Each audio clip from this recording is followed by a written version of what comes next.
Hey everybody and welcome. My name is James Quick and I'm a Microsoft Technical Evangelist here in New York City. And if you've seen any of my videos before, you've probably gathered that I'm pretty focused on mobile applications, and whether it be cross-platform with Xamarin or more recently doing separately iOS and Android development and also Windows. Really focused on mobile, doing the front end and also doing kind of a mobile back end in the cloud. So that's the kind of thing that I'm really passionate about, and this is going to tie in directly to that because we're going to talk about a technology called Parse.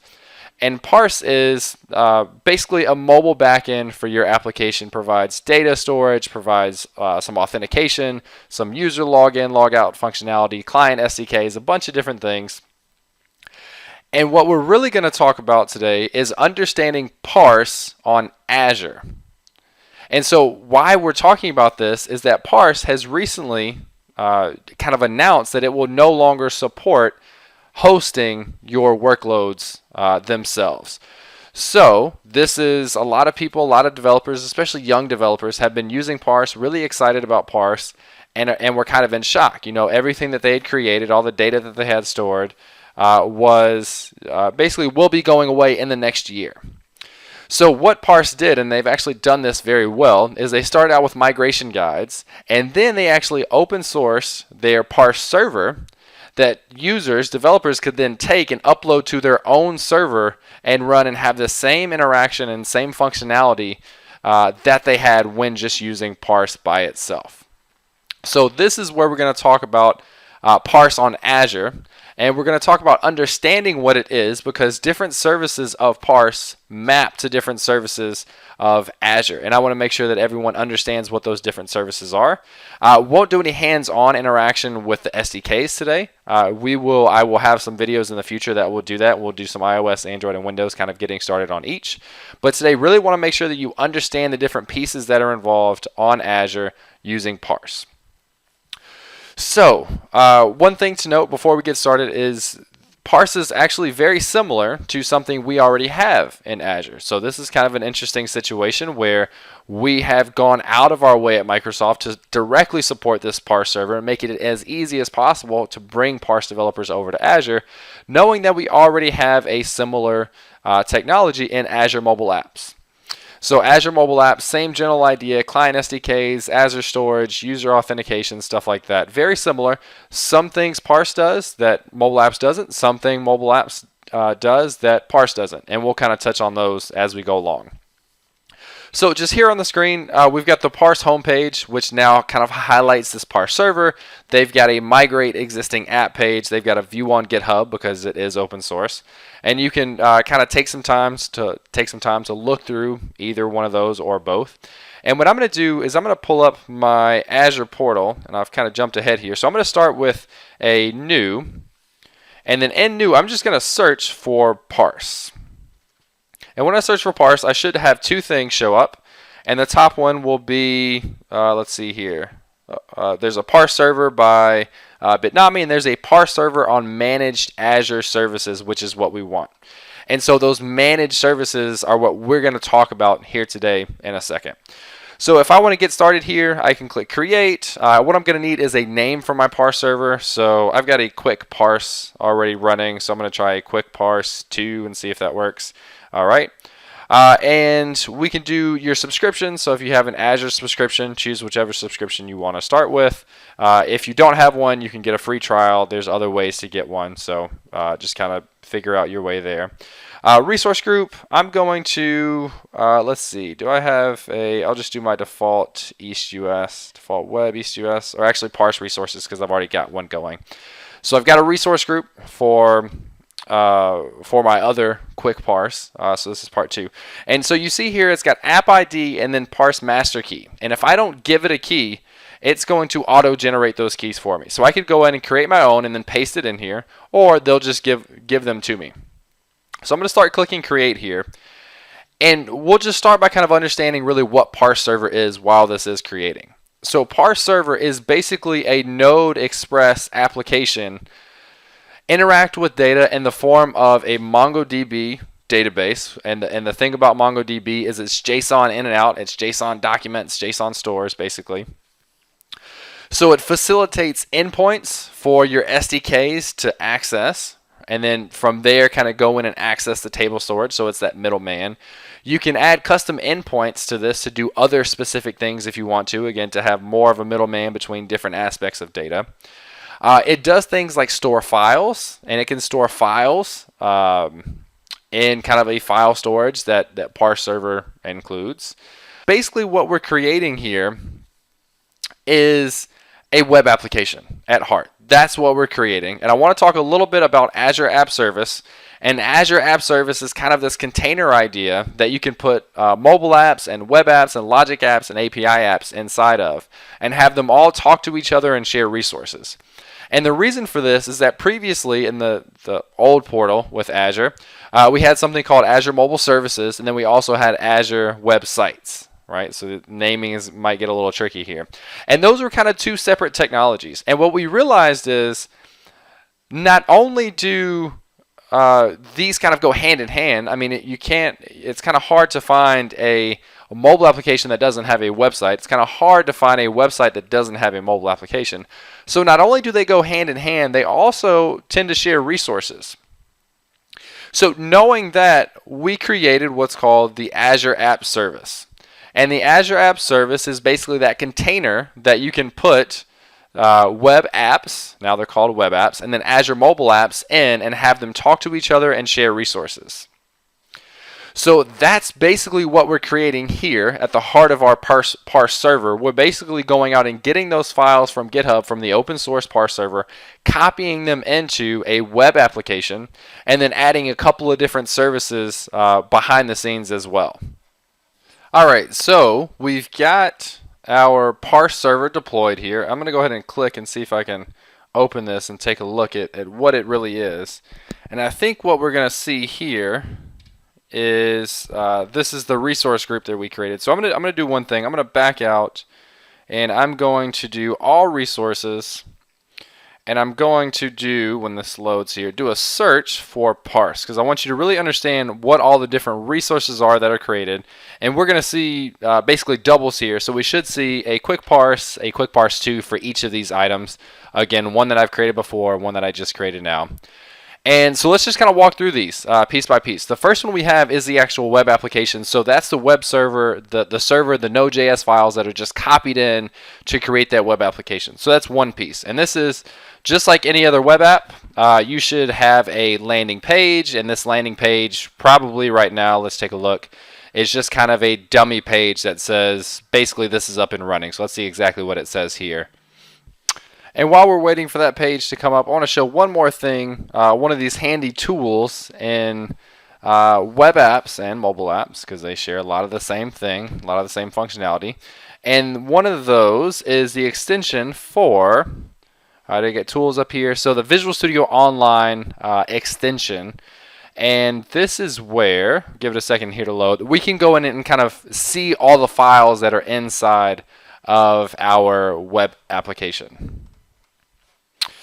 So this one is already turned on. If yours is off, obviously turn it on and you should be able to use this. Might have to enter your credentials again. So I'm going to let this pull up here. And I think I'm getting an error on my landing page. I don't think by default Parse Server gives you that landing page, which is okay. So we'll just kind of skip over that for now. But we should see here in a second, again we're taking a second to load, that we can get into Visual Studio Online and see all the files. And I'm being prompted here to log in twice in a couple of different places. So here's Visual Studio Online, and now here's all of the files that got added and created with and copied in from Parse Server on GitHub. So these are all the different things that we have. We've got packages, index.js, there's cloud pieces here, logs, Node modules, all the things that we need to incorporate from Node. So you can go in here and see just what exactly got copied in, but it's basically going to be the same stuff that is in the open source version of Parse Server on GitHub. So that's what that is. And if I were to come in here and add like an index.html, that would pull up for a landing page. And I can add that if I need to, but for right now, we're just kind of focusing on the back end.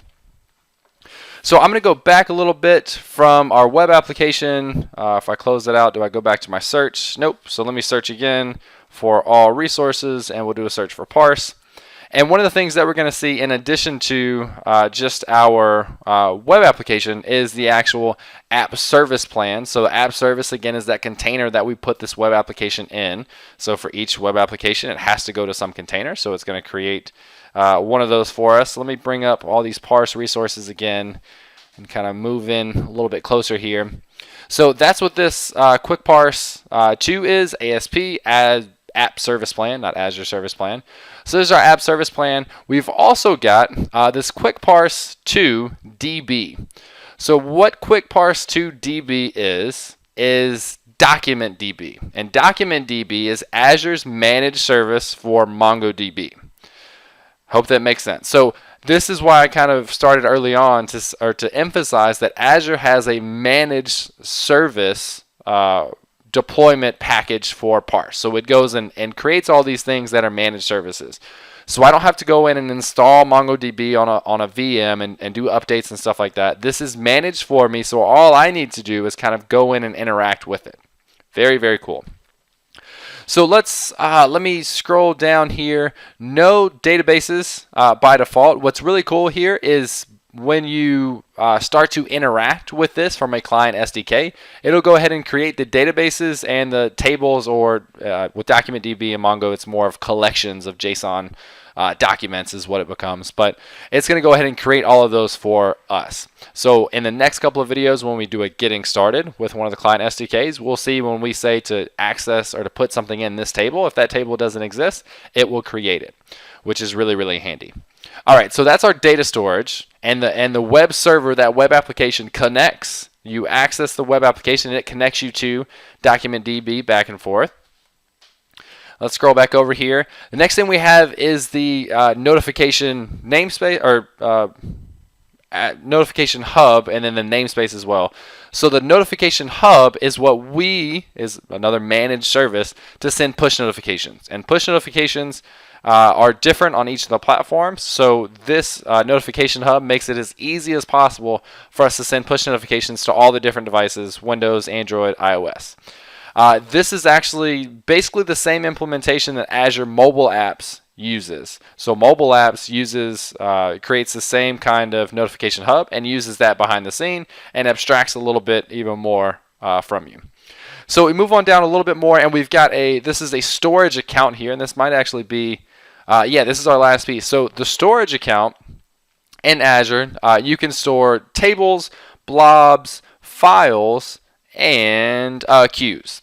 So what we are really working with here is blob storage, and we're using blob storage because with the client SDK for Parse, you're able to save files. So you can save pictures, images, videos, and stuff like that, which is actually very useful because if you think about like a user profile, you can have a username and email as just simple text or strings, but you also probably have a profile picture and then post on their wall if you're thinking about social media or something like that, right? So there's pictures and files associated with a certain user as an example.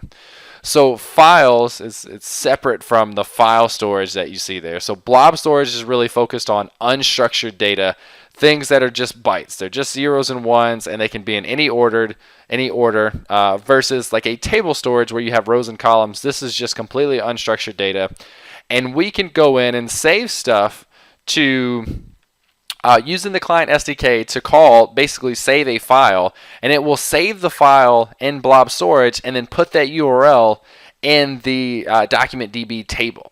So that way you can go directly to your table and access that file, when really what's happening is you're just getting that string and then it's going out and getting that file for you and returning that file. Really, really cool. Works really well. And this was one of the benefits originally that I liked with Parse because it did file storage kind of in-house versus with mobile apps. I would have to kind of set some of this stuff up myself.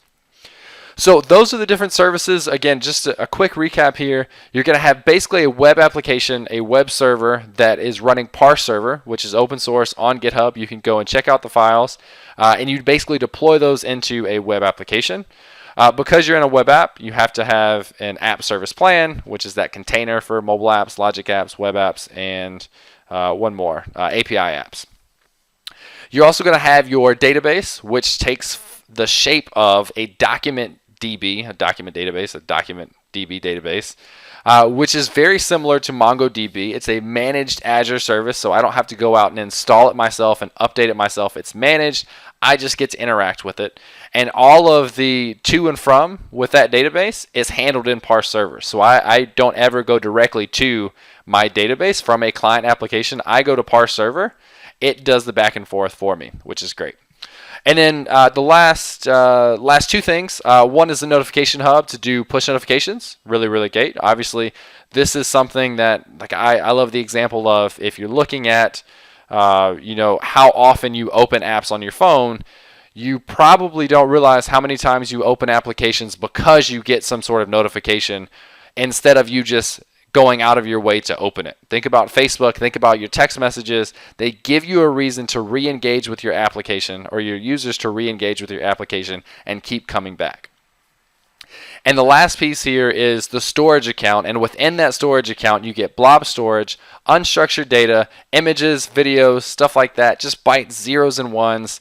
And again, Parse Server interacts with that and kind of doesn't necessarily let you know. You don't need to know, you don't care how it stores these things. It just does it for you. And it's a little trickier if you had to do that on your own. So Parse, and it's kind of an interesting story. After Parse was announced to be ending, I had already signed up for a Parse account and then used it on an online course for Android that I took, and really, really enjoyed it, but was kind of down because this was something that was going away. Parse Server, or Parse, was not going to be around anymore until Parse Server came out. And even then, I didn't know if I wanted to go through the trouble of kind of moving all that stuff somewhere and making all these different connections. But now with the Parse on Azure with managed services, it's all done for me. I can just use the client SDKs. I'm ready right now to do a getting started, to put stuff in a database, to read from it, to log in users, to create users, to log out users. All of this stuff is ready to go. So this is what I'm really excited about, really passionate about, this area of mobile and then powering mobile applications in the back end in the cloud. And stay tuned because I'm going to have some more videos of getting started, starting with UWP Windows 10 applications, getting started with Parse. And we'll insert a couple of things and have the tables generated on the back end. We'll do some users, stuff like that, and then we'll branch into iOS and Android as well. So hope you enjoyed this, hope you're looking forward to more videos, and hope to see you in the future.